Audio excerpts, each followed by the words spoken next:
Merci pour ta bonté, Seigneur. Gloire à toi. Nous voici encore réunis, Seigneur, pour glorifier, élever et sanctifier ton nom. Souviens-toi que nous sommes ici pour t'adorer et apprendre à être de véritables adorateurs. Seigneur, nous prions que le Saint-Esprit soit encore plus au milieu de nous et nous accompagne pendant ce moment.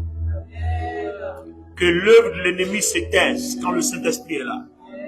Que l'œuvre de l'ennemi se taise quand le nom de Jésus est invoqué. Soit célébré notre Père, notre Dieu, au nom puissant de Jésus. Prends la main droite vers moi et répète après moi. Que toute armée qui ne glorifie pas le nom de Jésus ne trouve pas sa place au milieu de nous. Et toute arme que l'ennemi aurait forgée contre ce moment se brise maintenant. Jésus reçoit toute la gloire. Et ensemble nous disons Amen.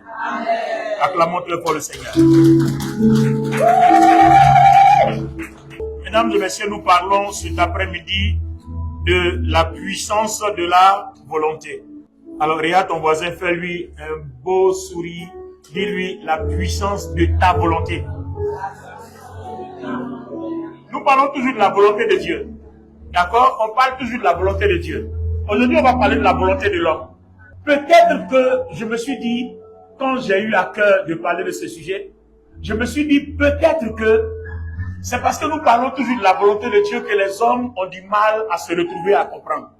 Peut-être que si on parle de la puissance de la volonté de l'homme, ils comprendront la puissance de la volonté de Dieu et certainement les deux là seront associés et ça fera quelque chose de bien, non? Ou bien? Alors, allons-y comprendre aujourd'hui la puissance de la volonté de l'homme. Alors, la puissance de la volonté de l'homme, vous savez, ça s'exprime par ce qu'on appelle la déclaration, ça s'exprime par ce qu'on appelle la proclamation, ça s'exprime aussi par ce qu'on appelle la réclamation. Et tout ça, c'est ça qui fait l'ensemble de notre victoire. Gloire à Dieu. Donc, quand nous parlons de la puissance de la volonté de l'homme, ça parle de cet ensemble de choses que Dieu a disposées à nous, que nous exploitons par notre volonté. Et vous allez comprendre l'importance de notre volonté dans cette histoire de vie chrétienne. Vous allez comprendre que c'est essentiel. On va aller dans le commencement. Le livre de la Genèse. Genèse, le chapitre 3, à partir du verset 1. Le serpent était le plus astucieux de tous les animaux des champs que l'Éternel Dieu avait fait. Il demanda à la femme, vraiment, Dieu vous a dit, vous n'avez pas le droit de manger du fruit de tous les arbres du jardin. La femme répondit au serpent, nous mangeons des fruits des arbres du jardin, mais celui qui est au milieu du jardin, Dieu a dit de ne pas manger de son fruit et de ne pas y toucher, sinon nous mourrons. Alors le serpent dit à la femme, mais pas du tout, vous ne mourrez pas. Seulement Dieu sait bien que le jour où vous en mangerez, vos yeux s'ouvriront et vous ferez comme Dieu, décidant vous-même ce qui est bien ou mal. Alors la femme vit que le fruit de l'arbre était bon à manger, agréable aux yeux, et qu'il était précieux pour ouvrir l'intelligence. Elle prit donc de son fruit et en mangea. Elle en donna aussi à son mari qui était avec elle, et il en mangea. Alors les yeux de tous deux s'ouvrirent, et ils se rendirent compte qu'ils étaient nus. Ils se firent donc des pagnes en cousant ensemble des feuilles de figuier. Au moment de la prise du soir, ils entendirent la voix de l'Éternel Dieu parcourant le jardin. Alors l'homme et sa femme se cachèrent de l'Éternel Dieu parmi les arbres du jardin. Mais l'Éternel Dieu appela l'homme et lui demanda, « Où es-tu » Celui-ci répondit, « J'ai entendu ta voix dans le jardin et j'ai eu peur, car je suis nu. Alors je me suis caché. » Dieu dit, « Qui t'a appris que tu es nu?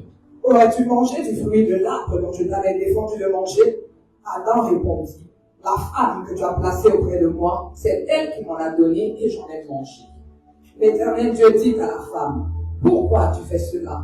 C'est le serpent qui m'a trompé, répondit la femme, et j'en ai mangé. » Alors l'Éternel Dieu dit au serpent, « Puisque toi, tu as fait cela, tu es maudit parmi tout le bétail et tous les animaux sauvages. » Amen.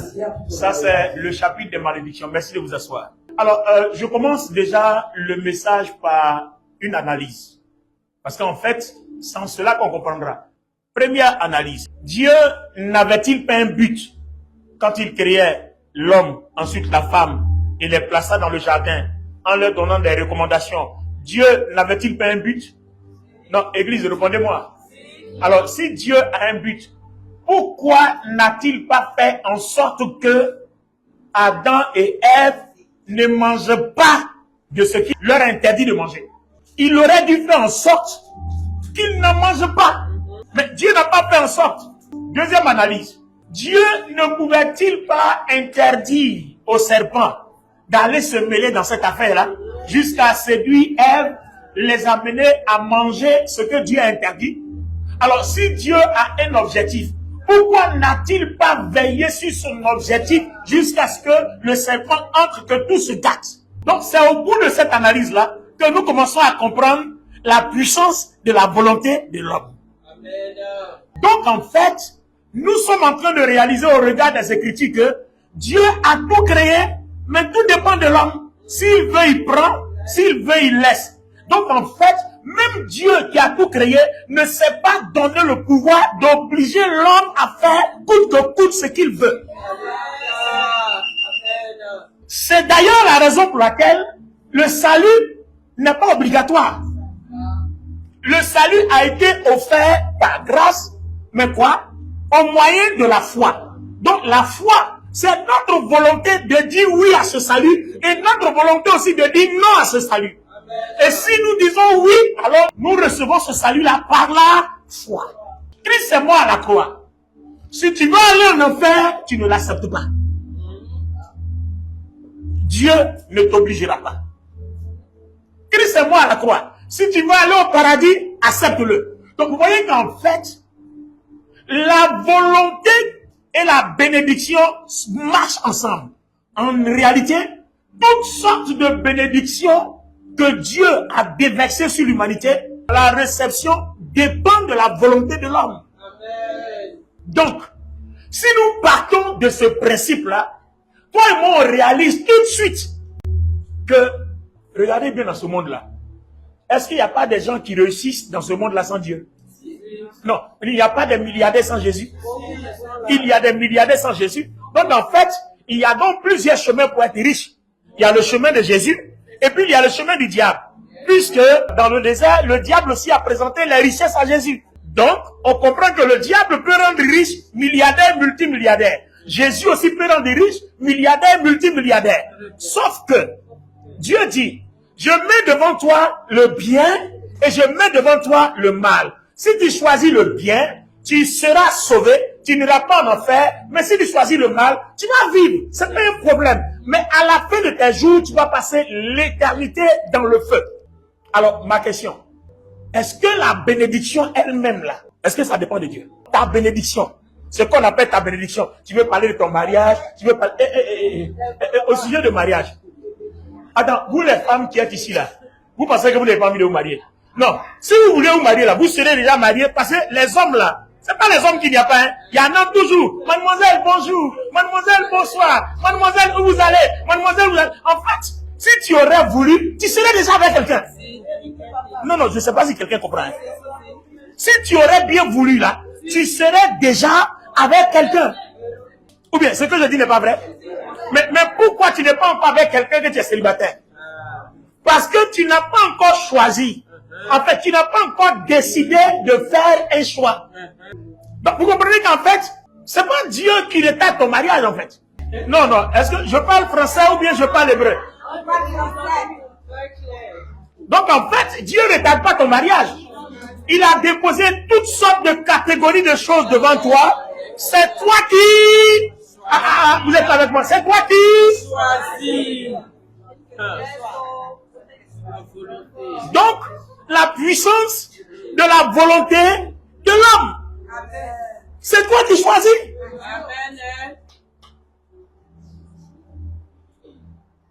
Allons-y dans Matthieu le chapitre 4. Lisons la tentation dans le désert. Matthieu le chapitre 4. Ouvrons nos Bibles, Matthieu chapitre 4. On va lire la tentation dans le désert. Alors l'Esprit conduisit Jésus dans le désert pour qu'il soit tenté par le diable. Après avoir jeûné pendant 40 jours et 40 nuits, il lui faim.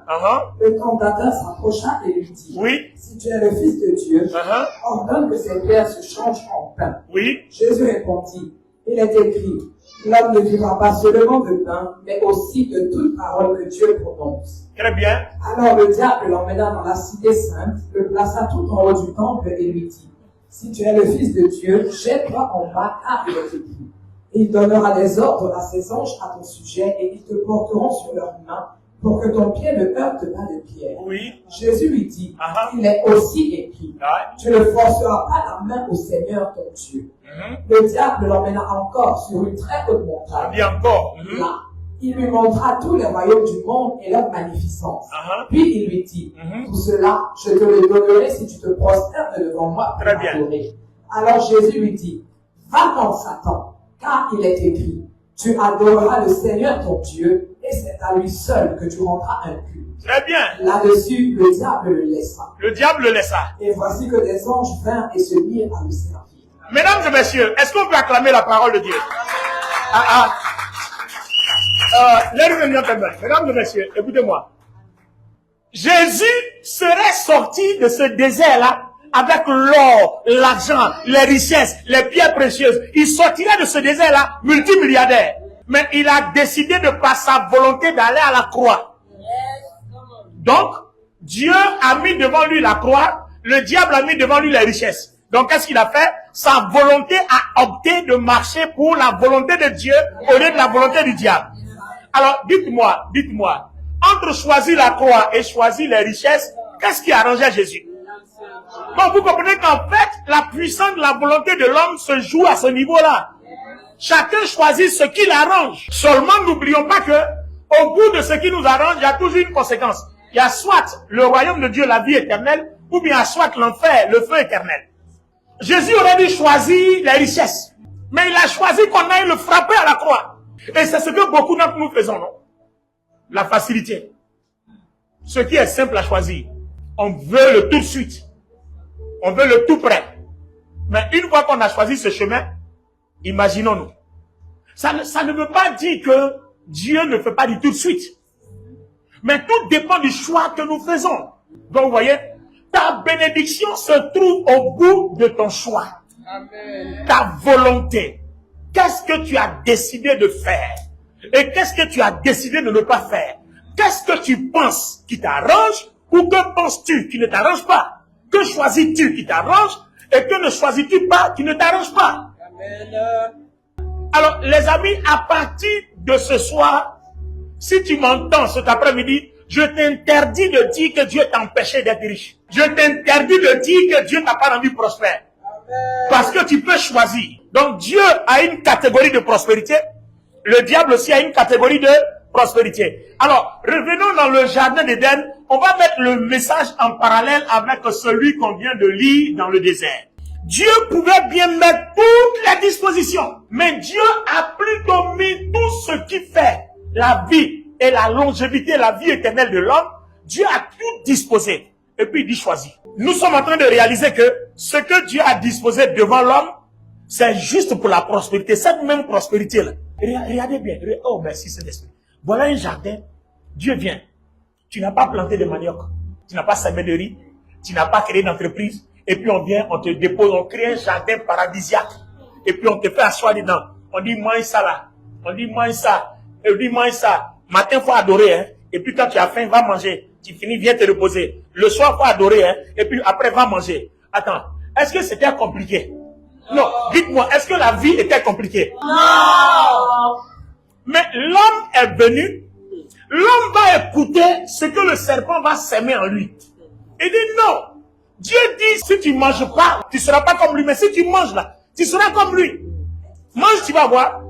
Pourtant, est-ce que l'objectif était de devenir comme lui? L'objectif était de vivre à l'aise. L'objectif était de vivre en paix. L'objectif était de vivre heureux. L'objectif était de vivre tranquille. Est-ce que devenir comme Dieu était le problème? Ce n'est pas le problème. Donc maintenant ma question. Selon toi, ta volonté là, tu vis pour quel but? Ton vrai problème, c'est de ressembler à Dieu ou bien c'est d'être en paix avec Dieu. Voilà le problème de notre volonté. Ton vrai problème, c'est quoi ton but pour lequel tu vis? Le but pour lequel tu vis, c'est quoi? Parce que la grandeur d'un homme ou d'une femme est caractérisée par le but pour lequel il ou elle vit et sa détermination à payer le prix pour l'accomplir. Amen. C'est comme par exemple, tu vois, un homme va vers une femme et dit, bon, écoute, moi je n'ai pas envie de te marier, hein, mais je veux qu'on s'amuse seulement. Et puis bon, ben après chacun prend son chemin, quoi. Voilà. À toi de dire non, hein. Moi, je ne suis pas dans les amusements. Moi, je veux me marier. Qui te présente des millions ou des milliards, il dit non, je ne suis pas dans les amusements. Moi, je veux me marier. Il s'en va. Maintenant, il dit, bon, moi, je veux m'amuser, hein, mais si tu es intéressé, voici 1 milliard, et puis il dépose. Tu iras l'argent, et puis tu iras ton salut. Tu iras l'argent, tu iras ton salut. Et puis tu dis, donne-moi l'argent, allons s'amuser. Et une fois que tu décides d'aller là-bas, tu as éloigné tout ce que tu as déposé devant toi. Donc, en fait, les bénédictions, les grâces et les gloires nous sont disposées. Suivez bien la démarche, hein. Tout est disposé. Maintenant, chacun doit prendre. Non, tu n'as pas compris. Il faut que tu comprennes ce message-là ce soir. Quand Dieu a créé le monde, il a disposé les choses de telle sorte que personne ne souffre. Donc, en fait, tout est disposé. Chacun doit prendre. Exemple pratique. Tout de suite, on va finir le culte. Chacun de nous va partir à la maison. Très bien. Alors, tu rentres chez toi. Si tu n'as pas envie de manger, tu ne prépares pas. Sauf si tu n'as pas l'argent. Maintenant, si tu ne veux pas avoir l'argent aussi, ne fais rien. Mais si tu veux avoir l'argent, mais tu vas rentrer à gauche, tu vas rentrer à droite, tu vas rentrer au nord, tu vas rentrer au sud, forcément tu vas avoir au moins 1 euro. Suivez-moi où je vais. Parce que pour comprendre la puissance de la volonté de l'homme, suivez-moi où je vais. Alors tu rentres chez toi et puis tu dis, bon, Seigneur, tu es en prière, hein? Seigneur, je t'ai pas, j'ai faim, Seigneur, j'ai soif. Alors que dans ton réfrigérateur, il y a tout ce qu'il faut vous préparer, hein? Paresseux, paresseuse, vous ne rien faire, tu es couché dans la maison. Seigneur, j'ai faim, Seigneur, j'ai soif. Alors, dites-moi, les enfants de Dieu ce soir, quelle réponse Dieu vous dira-t-il? Dites-moi, non, répondez-moi. Pas préparer. Pourquoi il ne dira pas préparer? Mais pourquoi Dieu n'envoie pas les anges préparer, faire la table pour qu'ils viennent manger? Dieu aurait pu envoyer des anges serviables. Allez-y, c'est mon serviteur Jean, chez ma servante Jackie, préparez là-bas, déposez la table, puis appelez-les, elle et son mari voisin vont venir s'asseoir, ils vont manger. Mais ça ne se fait pas comme ça. C'est la même chose dans le jardin d'Éden. Il a tout disposé. Si tu as faim, mange ça. Si tu as faim, mange celui-là. Mais hé, petit, ce qui est là, ne touche pas à ça. Est-ce que c'était compliqué? Non. Donc en fait, notre gloire dépend de la gestion de notre volonté. Amen. Et ça, cet après-midi, c'est quelque chose que vous ne devez jamais oublier. Notre gloire, notre élévation, notre guérison, notre délivrance, notre santé, enfin, tout ce qui est financier, matériel, tout dépend de la bonne gestion de notre volonté. Je vous donne quelques exemples bibliques. La Bible dit quoi? Ce que tu sèmes, c'est ce que tu moissonnes. Si tu sèmes le vent, tu moissonnes la tempête. Donc, quand toi, tu sais que quand on sème le vent, on moissonne la tempête là, dis-moi. Alors que toi, tu veux une voiture, toi, tu veux de l'argent, tu veux du travail, alors tu sèmes quoi? Puisque Dieu ne va pas choisir ta sémence, Dieu t'a laissé le choix, il dit choisis. Même le Dieu puissant, il a déposé la puissance, il a déposé tout, et puis il dit toi choisis. Donc Dieu ne viendra pas forcément, ma fille, prends la puissance, prends la puissance. Dieu ne viendra jamais dans ta maison. Prends la puissance. Voici la puissance. Il vient, il te propose la puissance. Dieu va te proposer la puissance. À toi de décider si tu la prends ou tu te la jettes. Il va toujours te dire, viens me servir. Tu peux lui dire, je ne viens pas. Il peut dire, viens maintenant. Tu dis, non, moi, je viens demain. Donc, en fait, la vie chrétienne, si nous comprenons la gestion et la puissance de notre volonté, notre façon de prier change. Regardez un exemple, hein, que le Saint-Esprit est en train de déposer dans mon esprit. Il dit, si vous allez, quand vous convoque chez le juge ou bien à la justice, au tribunal, n'ayez pas peur. Hein. Au dernier moment, je vais mettre dans votre cœur ce que vous devez dire. Donc ça, parce que Dieu et toi, vous avez une relation. Donc, on t'a convoqué au tribunal, tu vas t'asseoir. Dieu va mettre à ton cœur ce qu'il veut que tu dises. Et puis toi, tu es assis là. Tu dis, non, moi c'est pour ce que mon avocat m'a dit là, ça y est dit. Et pendant que tu es assis, il y a beaucoup de choses qui viennent dans ta tête. Dieu dit, si tu arrives là-bas, dis ça, tu dis, non, moi c'est pour mon avocat là, il a dit. Parce que mon avocat là, il connaît le métier. Toi, Dieu, tu es là, tu m'as laissé, je suis venu ici, c'est maintenant tu vas me dire ce qu'il doit dire. Non, il a dit ce que mon avocat va dire. Écoutez les amis, c'est pas comme ça qu'on fonctionne. Il arrive souvent où Dieu met tout devant nous, hein, et puis on est là. On dit, non, non, ça là même là. Ce que ma copine l'a dit là, c'est ça qui est bon. Oui, c'est ça qui est bon. C'est ça là même qui est bon. Ah, allons-y là-bas. Attends, est-ce qu'on n'a pas compris? Ça dit, tu as laissé la parole de Dieu. Tu as laissé tout ce que le Saint-Esprit peut faire dans ta vie. Au lieu de prier le matin, non, t'as dit qu'il y a un monsieur qui est là-bas, là. Quand lui te donne son truc, là, quand tu as lapé son miel, là, quand il t'en va, tout marche. Donc tu as laissé la prière, tu as laissé le jeûne, tu as laissé la Bible, et puis ce que ta copine a dit que l'autre, là, quand il lave son miel, là, tout marche, là. Tu t'en vas t'asseoir là-bas. Vous ne voyez pas que c'est votre volonté qui vous a éloigné de votre succès. Amen. Alors, prenons des cas spirituels pratiques. Tout ça là, c'est pour aboutir à la fin, pour vous montrer comment on se sert de notre volonté pour être vainqueur. Amen. Alors, si vous s'aimez peu, vous maçonnez peu. Et moi, je peux être de la catégorie de personnes qui n'aiment pas se déranger. Moi, le peu me suffit. Donc, quand je sème un peu. Donc, que je sois riche, que je sois pas riche, c'est pas un problème pour moi. Voilà, moi, si je peux dormir sur un banc tous les jours de ma vie jusqu'à ce qu'il meure là, ça ne me dérange pas. Il y a des gens qui marchent comme ça, il y a des gens qui réfléchissent comme ça. Je ne sais pas si c'est la malédiction ou bien il y a des gens qui réfléchissent comme ça. C'est-à-dire, oh non, faut laisser, moi-même, attends, moi-même j'ai eu un verre de bière, ça me suffit, ça va, c'est bon pour moi. Vous voyez? Et puis il y a quelqu'un qui dit non, moi, en tout cas, je dois étudier, je dois travailler, voici mes projets, voici mes objectifs. D'ici 3 ans, je dois atteindre tel projet, je dois atteindre tel but, je dois atteindre tel objectif. Dites-moi, c'est Dieu qui calcule ça? Non. Est-ce que c'est Dieu? Qui décide ça? Donc en fait, quand le Seigneur a tout disposé dans le jardin d'Éden là, il avait seulement besoin que l'homme dise oui à ce qu'il a dit. Amen. Tout ce que Dieu attend, c'est que tu décides de dire oui. Tout ce que Dieu attend, c'est que tu dises oui. Tout ce que le diable aussi attend, c'est que tu dises oui. Donc en fait, tant que tu dis pas oui, même que ce soit puissance ou quoi, ça ne passe pas. Voilà la base. Le diable ne peut pas entrer dans ta maison et puis faire sa loi tant que tu n'as pas dit oui à un de ses principes.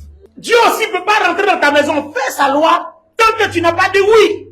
C'est pour ça que vous avez vu dans le jardin d'Éden, qui de Dieu, qui du serpent rempli du diable. Eux tous, ils attendaient seulement que quelqu'un dise oui, pour qu'ils prennent le contrôle. Dieu a dit, j'ai créé tout, je vous ai déposé. Mangez ceci, ne mangez pas de ça. Mangez ça, ne mangez pas de ça. Le diable aussi dit oui, vous pouvez manger ça, hein. Ce qui n'a pas eu de manger là, ce qui vous a eu de manger là, ne mangez pas. Ça là, si vous mangez là, ça fait rien. Ici là, mangez. Là, ici vous mangez là, vous devenez des dieux. Point. Quand Ève a dit oui, le diable a pris contrôle de sa vie. Et à partir du moment où le diable a pris contrôle de sa vie, Dieu ne peut plus reprendre le contrôle sauf par un sacrifice. Quand Ève est allée convaincre Adam, aussi longtemps qu'Adam ne disait pas oui à Ève, Ève serait la seule concernée par la domination du diable. Mais Adam aussi a dit oui. Donc sa volonté, une fois que vous soumettez votre volonté, vous permettez à tout ce que la personne à qui vous avez dit oui là, vous permettez à tout ce qu'il est, ce qu'il a, de vous assujettir, de vous dominer et de faire de vous son esclave. Vous ne voyez pas pourquoi quand le diable veut vous dominer là, il cherche un lien, il cherche une porte. Quand le diable veut te dominer, il cherche une porte. Et la porte là, tu as dit oui à la porte, c'est-à-dire que tu as ouvert la porte.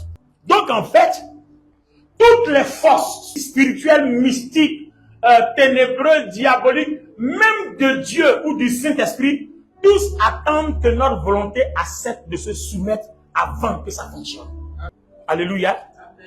Si vous dites non, Satan ne va pas vous passer. Hey, viens ici, viens ici. Dieu ne va pas accepter ça. Ça ne fonctionne pas comme ça. Parce que le surnaturel et le spirituel ne fonctionnent pas comme ça. Le surnaturel et le spirituel fonctionnent qu'avec notre volonté. Amen.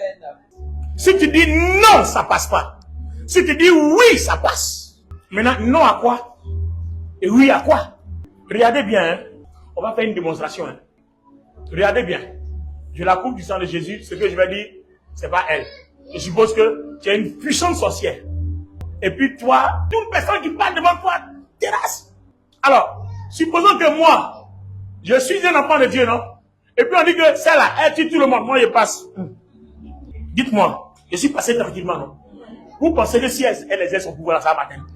Elle n'a qu'à être puissante. Elle va faire son pouvoir là. Même, elle va tracer un cercle. Je suis en train de passer sur la terre que Dieu a créée. Amen. Je n'ai pas provoqué quelqu'un. Je n'ai pas fait du mal à quelqu'un. C'est-à-dire, ma volonté ne s'est ni associé à elle, ne l'a ni provoqué, n'a rien fait. Je passe en toute innocence et en tout calme, en toute justice. Même si elle est puissante, comment, même si elle exerce ses incantations, ou alors, non, ça ne peut pas avoir autorité sur moi. Par contre, si je me crois puissant, étant enfant de Dieu, puis elle vient, derrière moi, ça, sorcière là. Même si j'ai le Saint-Esprit, si elle commande sur moi, ça va me terrasser. Pourquoi? Parce que ma volonté s'est associée à quelque chose et j'ai ouvert une porte. Qui t'a dit d'aller la provoquer? Non, qui t'a dit d'aller te mêler à ce qu'elle fait? C'est ton problème. Dieu il est là-haut là-bas, il y a sorcier ici, et puis il y a gentil ici. Passe ton chemin, il n'y a pas d'autre route pour passer que d'aller passer là où elle est assise là. Il n'y a pas de route ailleurs. Donc vous voyez que nos défaites et nos victoires dépendent de la gestion de notre volonté. Mais supposons que je passe tout simplement parce qu'elle est jalouse. Et qu'elle va venir, non. Et puis, essaie de me provoquer, il faut dire, hey, arrête-toi. Arrête-toi. S'il n'est pas écouté, il m'en va là, elle va faire quoi? Si je me suis arrêté là même là, c'est là même toi et moi on a commencé à collaborer, non? Tu ne m'intéresses même pas. Si je me tourne là, tu parles de Jésus-Christ. Vous voyez? Le mot qui va sortir de ma bouche là, c'est ce que moi, là où c'est que ma volonté confesse là. Tu parles de Jésus-Christ. Tu vas voir tout de suite, tu vas dire, mais bon, faut bâtir. Mais tu vas venir, pourquoi tu me parles? Pourquoi tu me parles? Non, pourquoi tu me parles? Vous voyez? Tout de suite, tu as ouvert la porte. Ce qu'elle voulait que tu fasses pour qu'elle puisse t'abattre là, c'est ça que tu as fait. Ou bien, au moment où tu parles comme ça là, au moment où tu passes là, lance un curou là-bas. Tu as vu, non? Curou, elle a fait son curou. Bon, est-ce que je suis obligé de me sentir concerné? Ah, moi, je suis en train de passer. Quelqu'un fait son curou, on n'a pas dit mon nom. Non, est-ce qu'on a dit mon nom? Donc, ça ne me concerne pas. Bon, donc tu dis ton curou, vas-y encore. Alléluia, Hosanna. Alléluia, Hosanna. Alléluia, Hosanna. Alléluia. Faut faire ton curou encore. Alléluia, Hosanna. Donc, vous voyez, chacun fait pour lui. Tu fais pour toi, je fais pour moi. Donc, vous voyez, tant que je ne te provoque pas, tant que je n'ouvre pas la porte, tu ne peux pas agir. Vous voyez, si ma volonté ne va pas se mettre dans un problème, je n'aurai jamais de problème. Est-ce que quelqu'un comprend? Je prends un autre exemple. On a un de nos amis là, un pasteur, qui était allé dans un moment de prière. Vous savez, il fut un moment où on n'avait pas encore ce tâche qu'on avait là. On aimait beaucoup jeûner. On était dans les challenges. En tout cas, les jeûnes de... C'est-à-dire quand quelqu'un vient dire il a fait 21 jours de jeûne, c'est un challenge quoi. Bon, tout ça, ça ne nous a rien apporté parce que c'est pas le vrai jeûne. C'est pas comme ça. Jeûne t'en fait pour te faire voir là. Dieu n'exauce pas ça. Bon, je passais par là, c'est pas mon sujet. Donc, il y a un de nos amis qui allait jeûner. Il allait à Mans. Mans montait sur une montagne là-bas, il est allé en haut là-bas. Et puis il prie pendant 21 jours. Il veut power. Il veut la puissance de Dieu. Il a jeûné, il n'a pas mangé, il buvait de l'eau seulement. Pendant 21 jours. Oh, power. Et après 21 jours, il dit à Dieu, Seigneur, où est la puissance? Je n'ai pas eu la puissance. Vous savez pourquoi il dit qu'il n'a pas eu la puissance? Il commande à la montagne là. La Bible a dit, si on a la foi, on commandera à cette montagne de se jeter à la mer et la montagne va se jeter à la mer. Mais de Mans jusqu'à Abidjan, ça fait au moins 600 km. Donc, à cause de toi seul, ta volonté, ta foi là, la montagne n'a qu'à se déplacer de Mans jusqu'à Abidjan. Bon, sur son chemin là, est-ce que quand ça va venir là, il aura encore de Côte d'Ivoire? Le pays est détruit. Donc, il a commandé à la montagne de se déplacer et de se jeter à la mer. Pourquoi? Parce qu'il veut expérimenter son power. Donc, vous comprenez par là que si même notre volonté là n'est pas contrôlée par Dieu quelque part, c'est-à-dire que si Dieu nous laissait accomplir tout ce qu'on voulait, mais le monde là n'allait pas exister. Parce qu'il suffit que quelqu'un t'insulte, tout de suite tu fermes sa bouche. Ta bouche se ferme à jamais. Mais attention, ça fonctionne, hein. Là, je m'en vais là-bas, hein. Ça fonctionne. Non, je m'en vais là-bas, hein. Ça fonctionne. Le sujet est large, hein. Je vais essayer de faire un tour de table rapidement. Je m'en vais là-bas comme ça. Alors, les amis, je finis avec ce. Et Dieu lui dit, regarde là-bas en bas. Il regarde là, dans la direction où Dieu indique. Dieu lui montre là. Il voit une toiture qui scintille là-bas. Et puis Dieu dit, c'est un dispensaire. Il faut descendre là-bas, il y a des malades. Si tu descends là-bas, il aura des miracles. Tu vas voir que tu as power. Même power là, je ne peux pas autoriser que ton power là fasse déplacer les montagnes pour aller se jeter à la mer. Parce que ça aussi, il y a aussi ma volonté. Donc vous comprenez que notre volonté, pour qu'elle fonctionne, elle doit se faire en accord avec la volonté de Dieu. Est-ce que vous comprenez maintenant? Même si Jacques dit dans la Bible, la mort et le pouvoir sont au pouvoir de ta langue. D'accord? On est d'accord, non? Donc, comme tu m'as énervé là, et puis c'est fini. Donc, vous comprenez que Dieu va réguler, il va réglementer la puissance de notre volonté. Il va réguler. De telle sorte que les méchants et les baïfouets, les zinzinfouets, tous ceux qui sont mauvais, ne puissent pas s'en servir pour faire ce qu'ils veulent, quand ils veulent et comme ils veulent. Et comment ils veulent. Est-ce que vous comprenez? Donc si par moment, dans ta volonté, tu as libéré une force que ça marchait, c'est parce que quelque part tu l'as fait en accord avec les Écritures ou en accord avec la volonté de Dieu. Maintenant, la dernière partie de mon message, comment on fait tout ça? Voilà ce qui nous concerne. D'accord? Comment on fait tout ça? Alors, regarde bien. Je suppose que mon fils est malade, d'accord? Et puis, tonton pasteur Monique, je suis malade. Est-ce que tu peux prier pour moi? Donc, comme Dieu m'a oint, vous voyez, non? I got the power! Yes!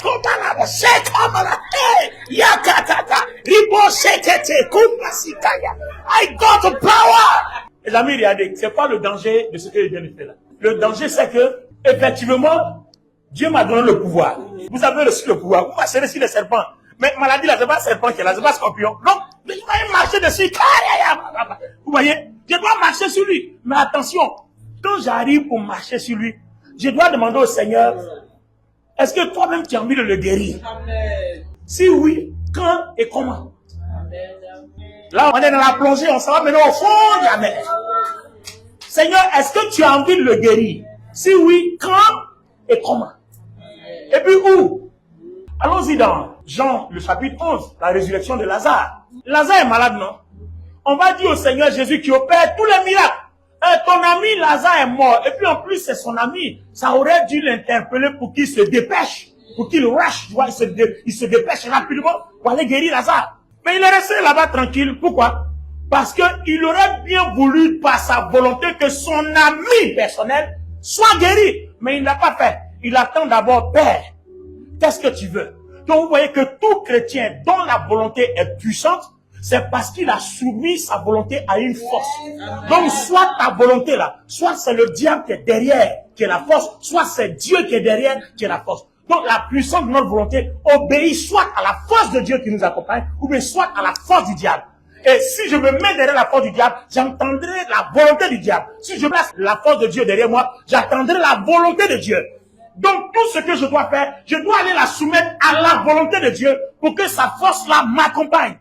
De telle sorte que quand je dis oui, comme lui il est d'accord, son pouvoir passe. Par exemple, il dit, mangez ceci, ne mangez pas. Chaque fois que je vais manger ce qu'il m'a dit de manger là, lui et moi on est en accord.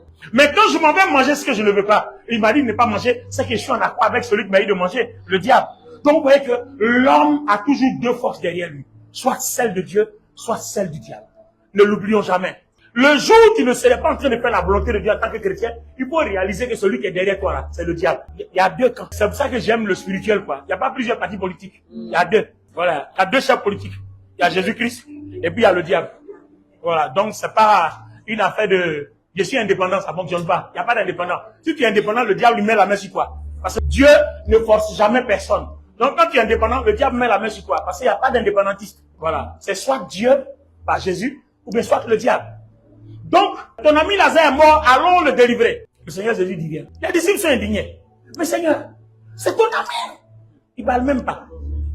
Le 4e jour, on vient lui dire que Lazare est mort.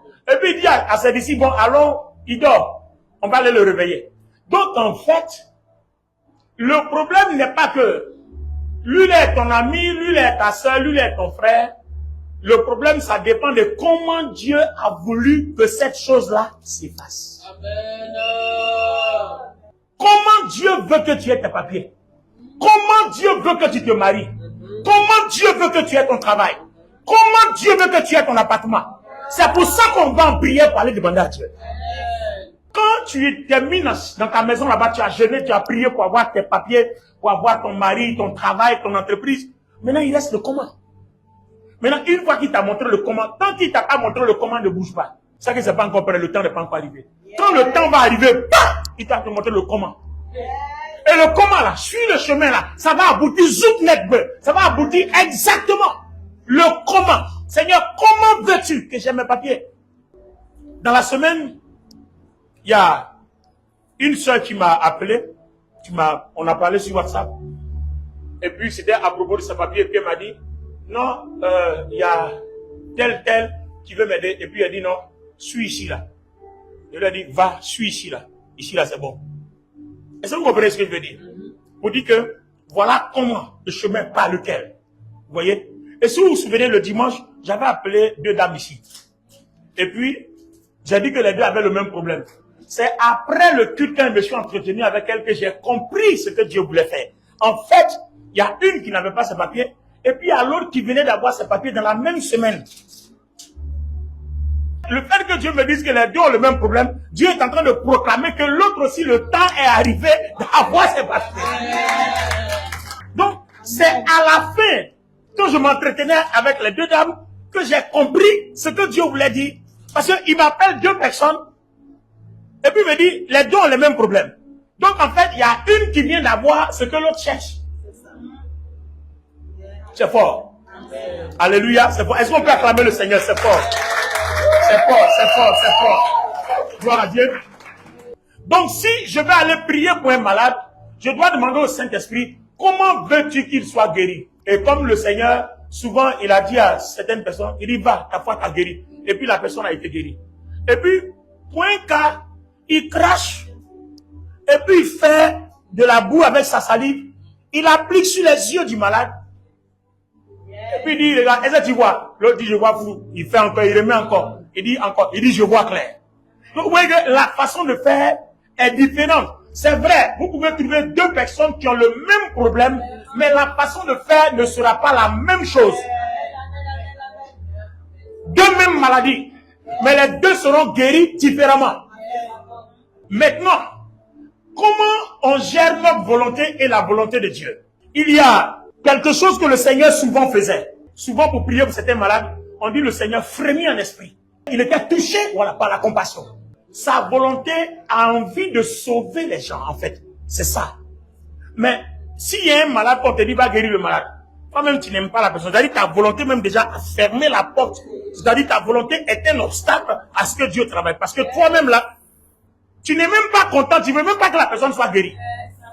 Un des sérieux problèmes que nous avons, c'est d'avoir une volonté ouverte à la parole et aux Écritures. Comment ça va se faire? Je vais vous expliquer cette chose-là. Et puis c'est là qu'on va s'arrêter pour aujourd'hui. On va prier. Vous êtes prêts, non? Je sais qu'il fait chaud, hein? Mais tu vas prier.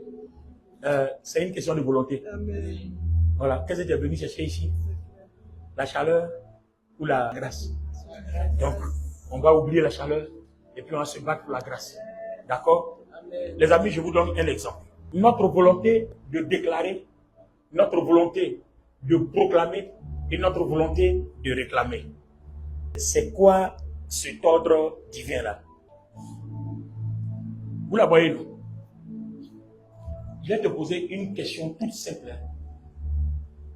Si tu as faim, quel est le meilleur repas que tu voudrais manger ce soir-là, quand on finit le culte? Une bonne pizza. Avec un petit jus de citron bien frais. Très bien. Bien. Écoutez bien. Elle dit, quand on finit le culte, là, ce qu'elle a envie de manger, c'est une bonne pizza avec un jus de citron bien fait. Alors, là, je parle de la volonté de déclarer, proclamer et réclamer. Vous allez voir, ça semble difficile, mais vous allez voir. Quand j'ai expliqué, vous allez comprendre. J'ai parlé tout de suite du cas d'un malade qu'on veut guérir. Si toi-même tu n'as pas envie de guérir, tu as fermé la porte. D'accord? Je vais prendre un exemple pratique. Donc, elle sort du culte. Et puis, quand on finit, elle se dirige directement où ça? La pizzeria. Très bien. Et puis, pendant qu'elle s'en va, le Seigneur t'entend et dit, non, non, non, il ne faut pas manger. On va prendre ça. C'est-à-dire, le Seigneur met dans son esprit. Comme elle a accepté Jésus, le Seigneur met dans son esprit, ne mange pas ça. On va prendre ça. Prends l'autre côté là. On va prendre ça. Alors que certainement, il y a un problème de cholestérol qui peut-être peut déclencher une crise ou quelque chose que Dieu veut éviter. Ou bien alors Dieu veut prévenir quelque chose à long terme. Vous ne pouvez pas manger. Je vous pose la question. Il ne vous est pas arrivé souvent où il y a des choses que vous ne devez pas manger. Et puis quand vous prenez là, vous savez que vous ne devez pas manger. Et puis ça vous parle que vous ne devez pas manger. Vous mangez quand même. Non, ça ne vous arrive pas. Pourquoi vous ne dites pas la vérité? Vous savez que vous ne devez pas. Vous mangez quand même. Bon, dites-moi, hein, là, pendant que vous êtes en train de manger, là, même si Dieu veut te sauver, là, il peut faire quoi? Non. Si Dieu veut te sauver, même s'il a envie de te sauver, il peut faire quoi? Puisque ce que tu ne dois pas manger, pour ta santé, ta vie et ta longévité, toi-même tu sais, et puis tu manges. Bon, dites-moi, même si Dieu veut te sauver, là, Dieu peut faire quoi? Donc, on comprend qu'en fait, la victoire par notre volonté, à partir de la déclaration, la proclamation et la réclamation, dépendent de ce que nous voulons. En fait, l'homme lui-même dans sa vie là, doit se fixer des objectifs. Tu vis pour quoi?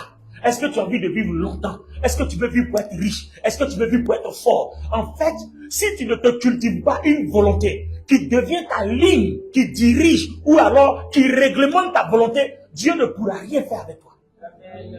Quel est ton objectif pour lequel tu vis? C'est en fonction de ça qu'on fait les sacrifices. Maintenant, si tu es fatigué de vivre aussi, il n'y a pas de problème. Même quand tu vas finir, Dieu va susciter des gens, va t'accompagner. On en arrive, on fait semblant, on pleure, ouais. Et puis après, quand on revient, chacun a la pizzeria. Chacun ça va payer sa pizza pour manger. Donc, n'oubliez jamais que pour que nous soyons en accord avec Dieu, il faut que notre volonté se construise des objectifs. Amen. Tu es en France ici. Tu es ici pour faire quoi? Que veux-tu devenir? Pourquoi tu es venu ici? Tu ne peux pas me dire que tu es venu ici pour venir te promener. Ce n'est pas possible. C'est qu'il y a quelque chose qui ne va pas quelque part. Tu n'es pas venu ici aussi pour l'honneur de tes parents. Mon enfant en France. Ton enfant en France, et puis même pas envoyer 50 € tous les mois là-bas. Donc tu es venu ici pourquoi? Donc il y a un objectif qui doit être l'objectif pour lequel tu vis. Et c'est pour ça que tu payes le prix. Si tu vis sans objectif, tu te retrouveras pauvre, malheureux et misérable et n'accuse pas Dieu. Alors maintenant, est-ce que tu choisis ton objectif par hasard? Dieu a fixé des objectifs. D'accord? Inscris-toi dans un des objectifs. Dieu a fixé des objectifs. Il a dit à Jérémie, depuis le sein de ta mère, avant que tu puisses créer, je t'ai établi pour faire des nations. Donc Jérémie peut dire, hé, papa, tu veux que je sois prophète des nations, mais moi je vais être médecin. Mais si tu as fait ça là, va être médecin, tu vas tuer les gens, te mettre en prison. C'est pas ce qu'on a décidé. On dit prophète des nations. Donc en fait, inscris-toi dans un objectif que Dieu a tracé pour ta vie. Vous allez voir, peu importe les attaques, sorcellerie ou quoi, la volonté de Dieu va s'accomplir. Exactement. On ne pourra pas vous arrêter. Pourquoi? Parce que votre volonté s'est inscrite dans la volonté que Dieu a tracée pour votre vie. En fait, voilà la victoire. Donc chaque jour, c'est ce que tu déclares. Chaque jour, c'est ce que tu proclames. Chaque jour, c'est ce que tu décrètes. Tous les jours, tu prophétises sur ta vie. La mort et la vie sont au pouvoir de la langue. À force de le prophétiser, puisque c'est ce que Dieu veut, ça finit par se réaliser. Quand vous arrivez à ce stade de la vie, vous avez fini avec les histoires d'imposition des mains. Pose-moi un peu les mains là. Tremble un peu là, toi aussi. Tu vas trembler là. Voilà. Alléluia. Voilà. En fait, c'est comme ça les chrétiens. Quand tu lui as imposé les mains, tu vois, non? Si tu as parlé doucement, mais papa n'a pas bien prié sur moi. C'est la même. Qui n'a pas chacata, qui n'a pas au nom de Jésus. Aïe, aïe, aïe. Quand le pasteur fait ça, quand ça finit, on dit, là, il a bien prié. En fait, la prière que Dieu exauce, ce n'est pas celle pendant laquelle tu as crié, ou bien c'est pas celle pendant laquelle tu as fait des heures ou des jours, non. C'est elle pendant laquelle tu as été sincère. Tu as été sincère. Ce que tu as dit là, c'était vrai, c'est en accord avec ta volonté, c'est-à-dire en accord avec ton cœur. Parce que ce qui est dans ton cœur, là, c'est ça ta volonté. Ce que ton cœur désire. Seigneur, voilà ce que mon cœur désire. Mais je sais que si je me laisse aller là, tu ne seras pas d'accord avec moi. Donc, toi-même, tu sais que en temps normal, là, c'est ça là, il est fait. Mais là, je n'ai pas de force. Si tu ne fais rien, c'est ce que je vais faire. Parce que c'est ça qui est rempli dans mon cœur. Donc, pardon, Saint-Esprit, change. Cette prière-là est tellement sincère que le Saint-Esprit sur place là, il va changer. Parce que tu lui as demandé de contrôler ta volonté. Voilà comment on marche avec Dieu. Voilà comment on réagit avec Dieu. Mais notre volonté on fait des prières hypocrites. Oh Seigneur, toi-même tu sais que je t'aime. Jamais je commettrai l'impudicité. Jamais. Pendant ce temps, toi-même tu sais qu'après la prière là, tu as rendez-vous. Pourquoi tu fais ça? Tu sais qu'après le culte là, tu as rendez-vous. Et puis c'est maintenant que tu as dit non Seigneur, non. Seigneur, toi-même tu sais que ce monsieur là ou cette femme là, quand je suis en face d'elle là, là il ne peut pas. En fait, Dieu aime les gens vrais. C'est ça la volonté. Il faut être vrai avec Dieu là. La prière que Dieu exauce, c'est ce qui vient de ta volonté. La volonté c'est quoi? Ce qui est sincère, ce qui est dans ton cœur. Seigneur, si tu ne fais rien, là, on va faire haut. Mais, comme je sais que ce n'est pas bon, je crie à toi. Au secours, Seigneur. Fais quelque chose. Maintenant, peu importe, si tu penses que ça va se gâter, aujourd'hui là, faut pas, il va venir, mais faut pas venir. Toi-même, souvent, essayez, faites une prière comme ça, vous allez voir, Dieu va bloquer ça net. C'est comme ça que on se sert de notre volonté pour être victorieux ou victorieuse. Et c'est comme ça qu'on fait aussi nos déclarations. Par exemple, tu t'en vas payer la pizza, et puis tout de suite, tu sens qu'il y a une inspiration qui te dit de ne pas payer la pizza. Et puis une autre force te pousse à payer la pizza. Tu vas déclarer au nom de Jésus, toi, esprit qui est derrière moi, qui veut me pousser à manger la pizza, pendant que je sens au fond de mon cœur que je ne dois pas manger, je te lis, je te commande, quitte! Vous allez voir, cet esprit-là, qui t'inspire à ça, là, va quitter. C'est comme ça que ça se passe, la déclaration. Ce que vous ressentez dans votre cœur, allumez ça. Ça marche. Donc, le diable fuit quand on se lève en accord avec la volonté de Dieu. Le diable fuit. Donc, il va falloir de l'audace. Il va falloir de la décision. Et il va falloir t'inscrire dans les objectifs que Dieu a tracés pour toi. Les amis, je vous dis, ça marche. Ne vous êtes pas rendu un témoignage? Abidjan, quand vous arrivez au Carrefour, là, on appelait à Cocody Carrefour la mort à l'époque. Maintenant, on appelle ça Carrefour la vie. Ça a été baptisé à cause des accidents qui se multiplient là. La fille vient, il y a 2 brigands qui sortent. Ils veulent la violer dans l'amusement comme ça. J'ai dit, elle s'est levée comme ça, elle dit, esprit d'impudicité, au nom de Jésus, je te lis. En fait, un des brigands est tombé. L'autre a commencé à courir parce qu'il a pensé qu'il était en face d'une sorcière. Elle aussi, elle n'était même pas sûre qu'elle allait avoir ses résultats. Elle aussi, elle a commencé à courir. Bon, en fait, qu'est-ce qui s'est passé? Je suis en train de vous montrer ce que nous allons faire maintenant. On va prier tout à l'heure. En fait, qu'est-ce qui s'est passé? Voici ce qui s'est passé. Elle a fait le choix entre avoir peur et puis se tenir dans l'autorité de Jésus-Christ qui t'a donné le pouvoir et qui a confirmé qu'il a vaincu le malin. C'est une question de choix. J'ai décidé de me tenir dans la présence de Dieu ou j'ai décidé d'avoir peur. Oh non, pardon, ne me disais pas, pardonnez, vous voulez l'argent, viens vous donner. Mais là, tu n'as rien, tu donnes quoi? Tu n'as pas d'argent, tu donnes quoi? Non, qu'est-ce que tu donnes si tu n'as pas d'argent? Tu donnes rien? Alors, mesdames et messieurs, la déclaration, c'est ce que vous sentez quand vous êtes en face d'un problème.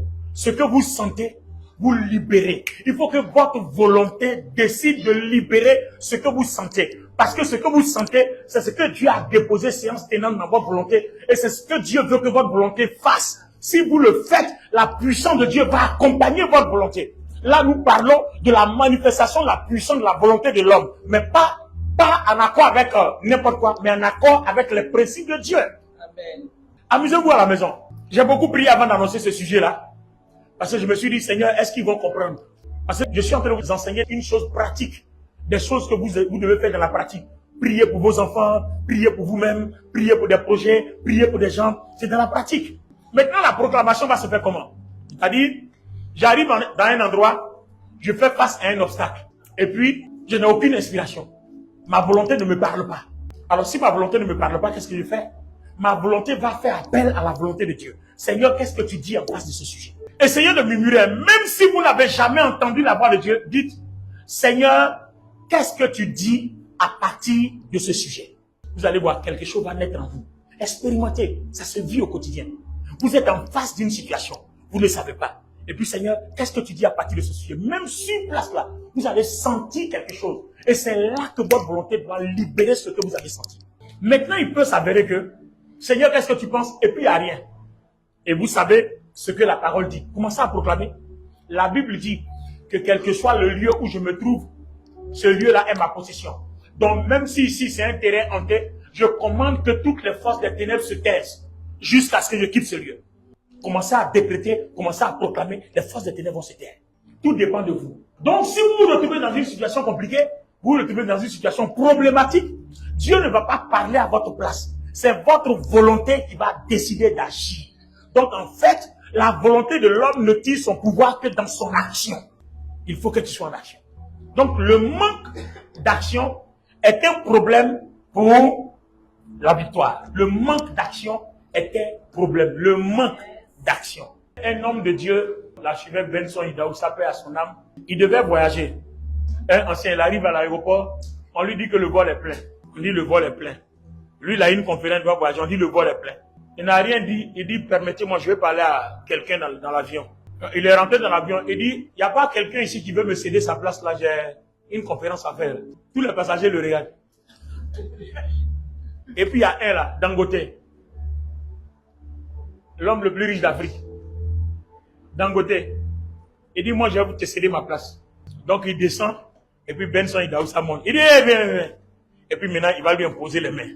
Et puis il parle sur sa vie. C'est la parole là qui a fait que le monsieur est devenu comme ça. Et je suis convaincu que quand Idaoussa a parlé là, pendant qu'il était assis, quelque chose a parlé dans son cœur. Donc en fait, quand Dieu veut que vous soyez en action, il y a Philippiens 2.13 qui donne cette parole-là, et on termine par là. Allons-y, Philippiens 2.13 qui dit, c'est Dieu qui crée en nous le vouloir et le faire. Donc toutes les fois que Dieu veut manifester sa puissance, que Dieu veut solliciter votre volonté, parce qu'il ne vous forcera pas, qu'est-ce qu'il va faire? Il va déposer la chose là dans votre cœur ou dans votre pensée. En tout cas, il va vous permettre de sentir ça. À vous de libérer, de passer en action. Philippiens 2.13. Car c'est Dieu lui-même qui agit en vous. Car c'est Dieu lui-même qui agit en vous. Pour produire à la fois. Pour produire à la fois. Le vouloir et le faire. Conformément à son projet bienveillant. Ah. Ça règle tout. On conclut bien, non? Car c'est Dieu lui-même qui a mis en vous le vouloir et le faire conformément à quoi? À sa volonté bienveillante. Donc quand Dieu veut opérer, Dieu va solliciter ta volonté. Il va déposer en toi le vouloir et le faire. Toi, lève-toi, déclare, ou bien rentre en action, ou proclame, ou réclame. On a vu la loi de la sémence. On dit ce que tu sèmes, c'est ce que tu récoltes. Mais si tu as sémé dans la vie de quelqu'un que la personne veut te détruire, réclame la bénédiction. En réclamant la bénédiction, tu fermes les portes à toute action négative de la personne contre ta vie. Puisque tu ne lui as pas fait du mal. Donc elle ne peut pas t'envoyer le mal. Quelqu'un t'enverra le mal. Le sorcier t'enverra le mal si tu as semé le mal dans sa vie. C'est pour ça que Dieu a dit de bénir nos ennemis. Non? Il a dit de bénir nos ennemis. Pourquoi? Si tu bénis pas, si tu maudis tes ennemis, tu as semé le mal. Ils vont t'envoyer le mal. Mais si tu les as bénis, que tu as semé le bien, en fait, tu les as empêchés désormais de t'envoyer le mal. C'est pour ça que, quand vous vivez votre vie chrétienne, soyez attentifs à ce que Dieu dépose dans votre cœur. Voilà là où je voulais partir. Donc tout le chemin que j'ai pris là, c'est juste pour vous donner quelques exemples jusqu'à ce qu'on arrive à cette conclusion-là, pour que vous compreniez comment vous servir de votre volonté. Merci de vous tenir debout.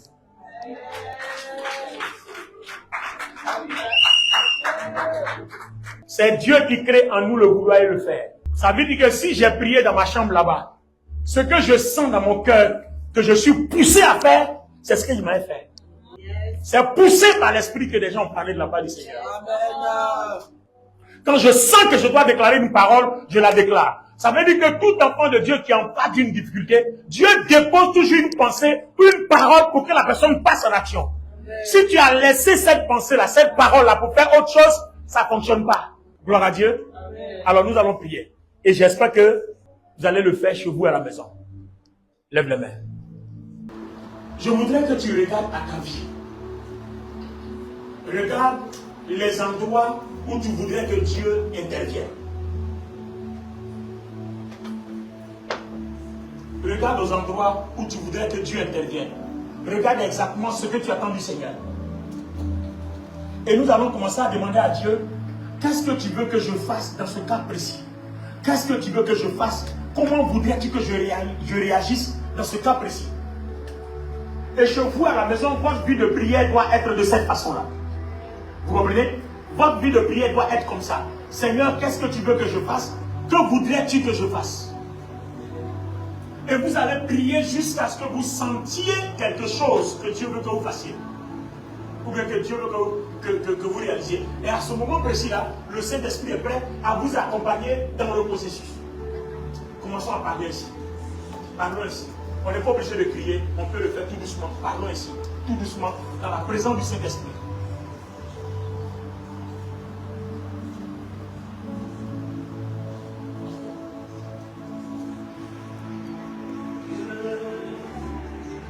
Tu es bon, Dieu, tu es bon,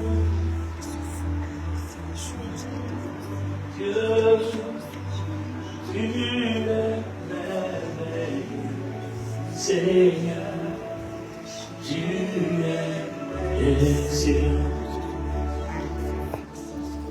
Dieu, tu es bon.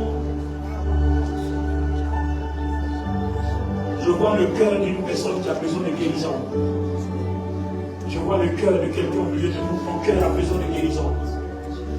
Ton cœur a besoin de guérison.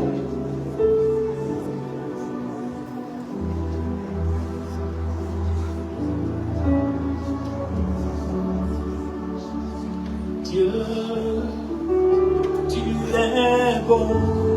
Oh mon Dieu, Dieu. Tu es bon, oh sacré Dieu, tu es merveilleux, Seigneur, tu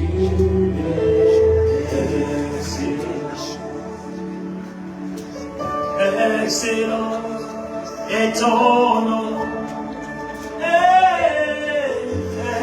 excellent.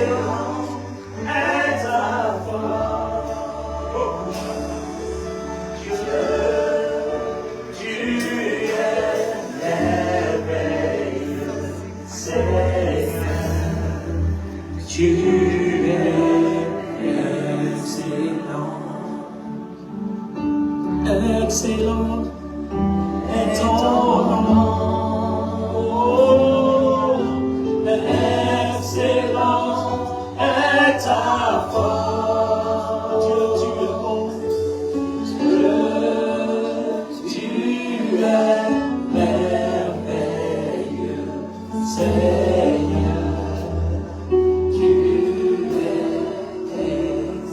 Je suis en train de voir les deux reins d'une personne. Je ne sais pas si tu as été déjà à l'hôpital, mais je vois que tes reins sont en train d'avoir des problèmes. Les reins, tes reins sont en train d'avoir des problèmes.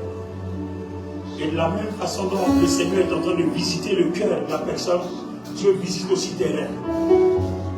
Et tu peux sentir même que la douleur va de ton dos et ça descend jusqu'au niveau de ta hanche. Ton bout de hanche, de ton côté droit jusqu'à ton côté gauche, tu sens une lourdeur là. Tu sens une lourdeur là. Mais ça commence dans ton dos. Dans le milieu de ton dos, ça descend. Et le Seigneur me dit que ce sont tes reins qui commencent à avoir des problèmes. Ce sont tes reins. Et pendant que nous sommes en train de parler, le Seigneur te prend en charge.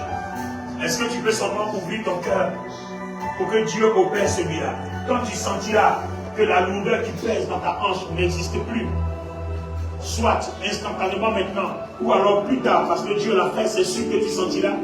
Tu nous rendras le témoignage plus tard.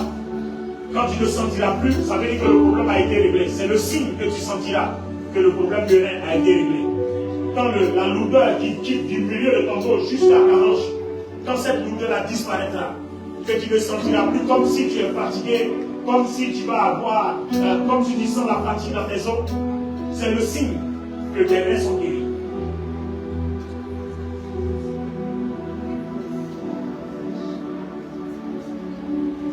Quelqu'un est en train de souscrire à un projet financier. Parce que je vois une personne, il y a des liasses d'argent comme ça qu'on libère sur toi. Et le Seigneur est en train de m'expliquer que tu es en train de souscrire à un projet. C'est comme un investissement qui doit te rapporter de l'argent. C'est un investissement qui doit te rapporter de l'argent.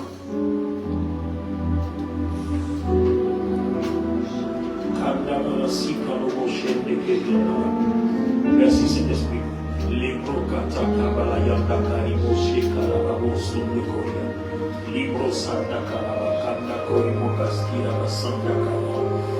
Tout objectif de l'ennemi contre ce projet est arrêté au nom de Jésus.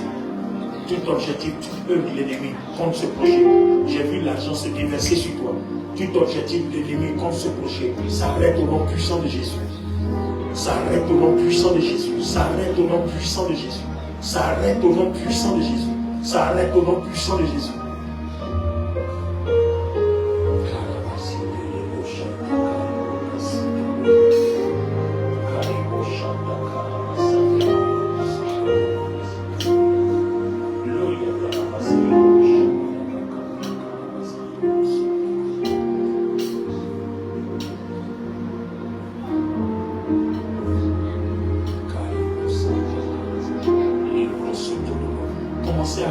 À proclamer tous vos projets que vous voulez voir réussir. C'est ce que je vois maintenant. Commencez à proclamer. Tu peux élever la voix maintenant. Commence à proclamer. Tout projet que tu peux voir réussir, commence à le proclamer. Commence à le proclamer. Commence à le proclamer. Commence à le proclamer. Commence à le proclamer. Tout projet. Tout projet. Tout projet.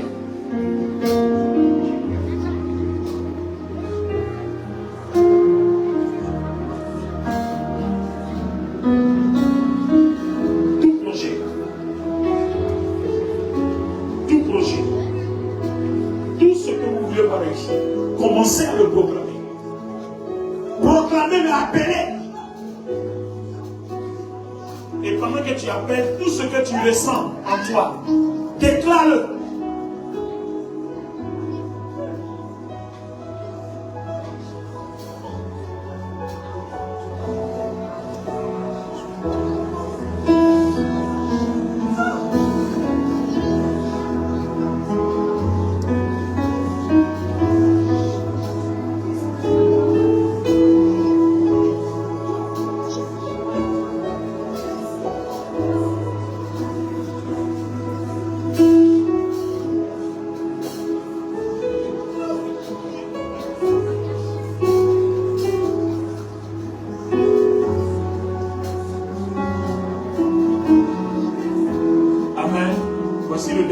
Que j'ai dans mon esprit, tout le monde regardez-moi. On va faire maintenant la prière de réclamation. N'oubliez pas que la prière de déclaration et de proclamation dépend de votre volonté, dépend de ce que Dieu vous dépose à cœur. Amen. Si Dieu ne vous dépose rien à cœur, tu connais les versets bibliques, proclame-les selon les droits et les plans que Dieu a tracés pour vous. Mais la prière de réclamation, par contre, supposons que vous avez fait du bien, vous avez servi du bien, tout ce que vous avez posé comme action. Normalement, votre sémence va vous rapporter. Gloire à Dieu. On a étudié ici la loi de la sémence et la dernière fois, le dimanche dernier, on a étudié la puissance de la sémence. Alors, tout ce que tu as sémé, tout le bien que tu as fait aux gens, la loi dit tu aimeras Dieu et tu aimeras ton prochain. Donc, tout ce que tu fais qui montre que tu aimes Dieu, que tu as sémé, et tout ce que tu fais qui montre que tu aimes ton prochain, que tu as sémé, on va demander à Dieu que tout ce que nous avons sémé, nous les réclamons. Nous voulons les posséder, nous voulons récolter. Parce que n'oubliez pas que nos bénédictions aussi viennent de nos sémences. Quand vous prenez l'agriculteur sème et il récolte ce qu'il a sémé. Il ne récolte pas autre chose.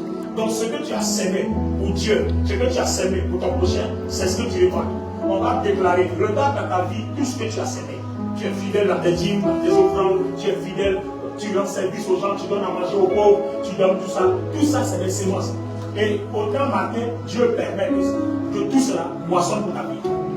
tu vas commencer à les réclamer. Tu vas dire à Dieu que tu lui donnes la gloire de la force qu'il t'a donné de s'aimer et qu'il te donne encore la force de continuer à s'aimer. Tout ce que tu as sémé, maintenant tu appelles la moisson, tu appelles la récolte. Vous allez voir dans votre vie, il y a des bénédictions qui vont vous suivre.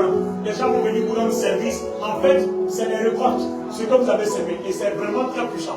Alors, décidez de réclamer, de réclamer ce que vous avez sémé. Parce que si Dieu dit qu'il faut réclamer, c'est que le temps est arrivé de moissonner. Pendant que tu parles les mêmes prix, je veux que ce soit un peu actif cette fois-ci. Je veux que ce soit actif cette fois-ci.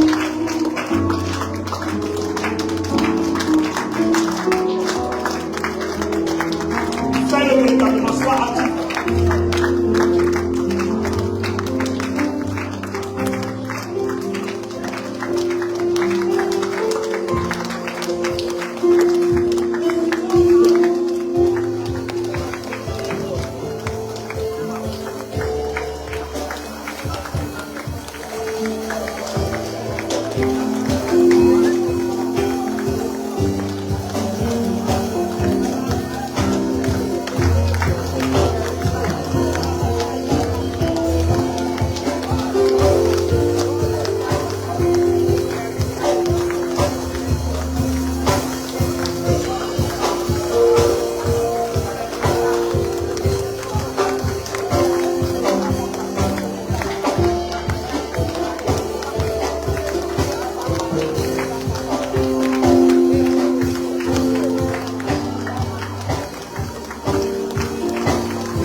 Chacun de nous doit comprendre aujourd'hui comment se servir de sa volonté en accord de la volonté de Dieu pour voir la puissance de Dieu agir dans notre vie.